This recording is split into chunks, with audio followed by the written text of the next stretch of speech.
through today's proceedings, my hope is to convince you that my viewpoint is well situated. Here's the question. Is the person that you're with the right person to be in a relationship with?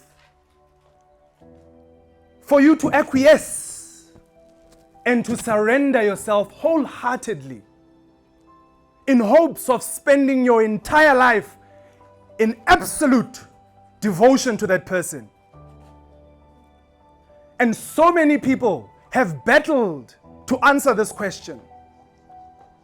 But the answer is elusive because it's hidden in its simplicity. You decide. Marriage is a decision. Love is a decision. Staying married is a decision that you make. And so many success stories that revolve around relationships are centered on decision making. With the person that you're with today, did you make the right decision?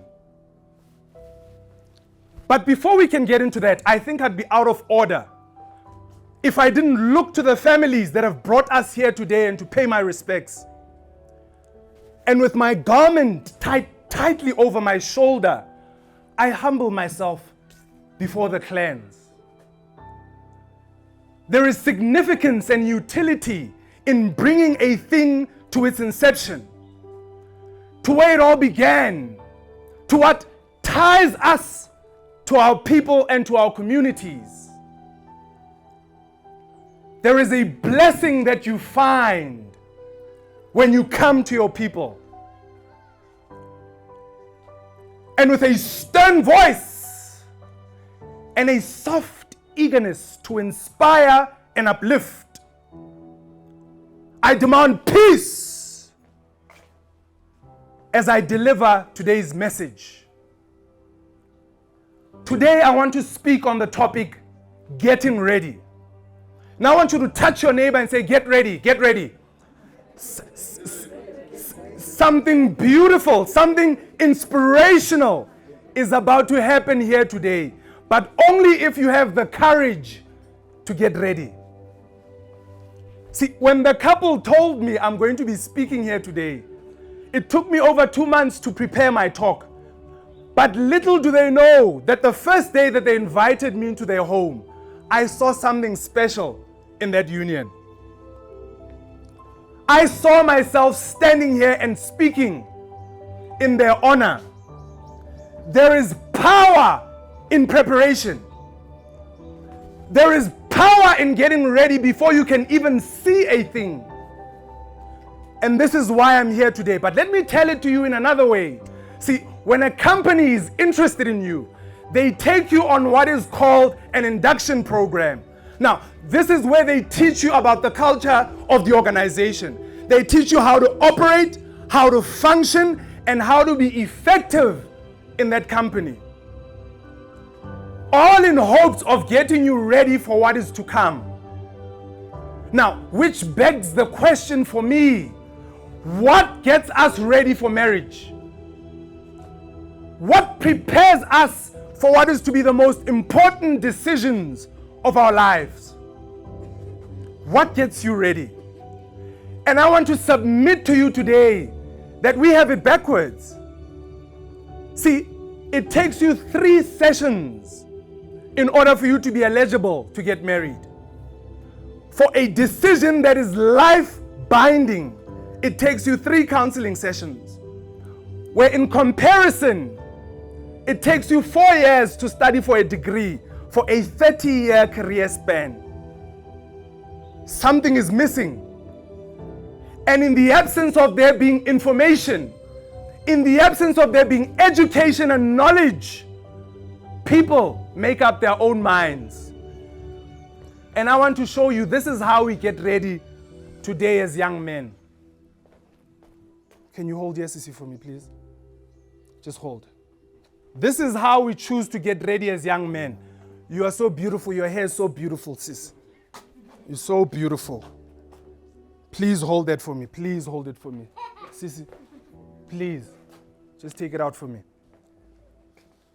And by the time we get ready to move into our future, we are already tied by our history.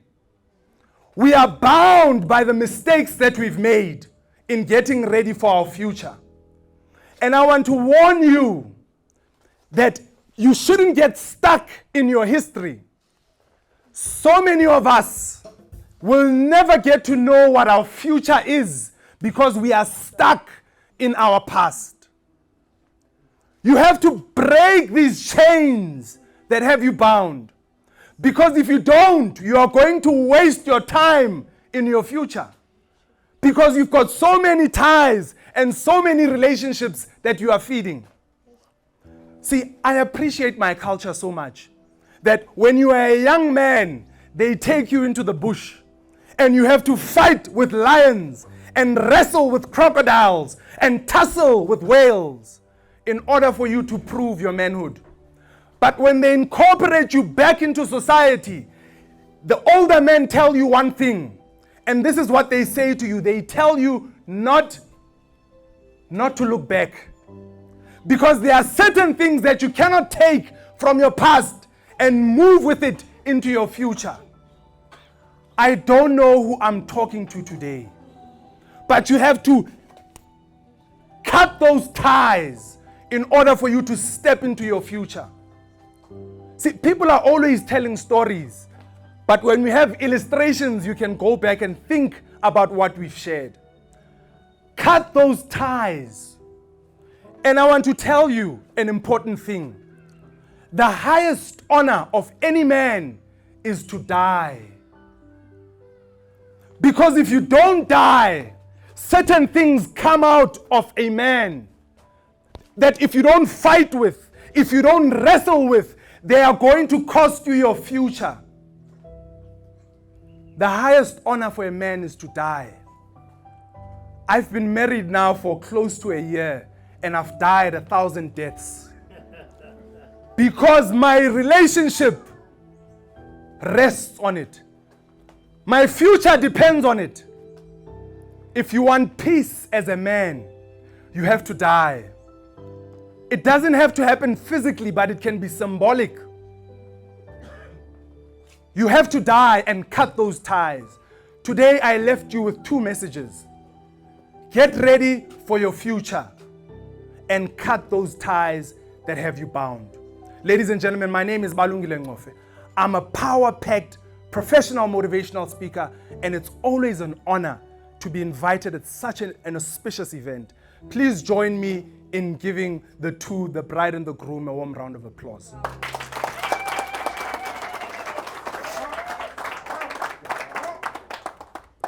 Ladies and gentlemen, as we move with our program, I would like to call on the bride's family member to come and say a word or two in honor of the bride.